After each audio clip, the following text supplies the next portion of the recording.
Hi friends, ఇంట్లో దోశ పోస్తున్నాను. చూడండి ఎలా ఉందో చెప్పండి. సరిగా వచ్చిందా? కారం దోశ వేస్తున్నాను. సరిగా వచ్చిందా లేదా చెప్పండి, కామెంట్ పెట్టండి.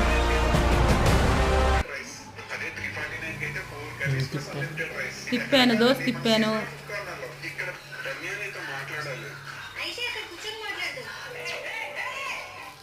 చూడండి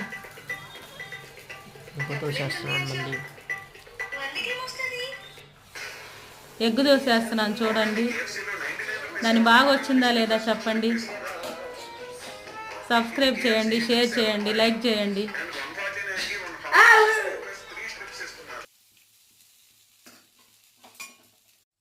హాయ్ ఫ్రెండ్స్, ఇది టమాటా కొత్తిమీర పచ్చడి.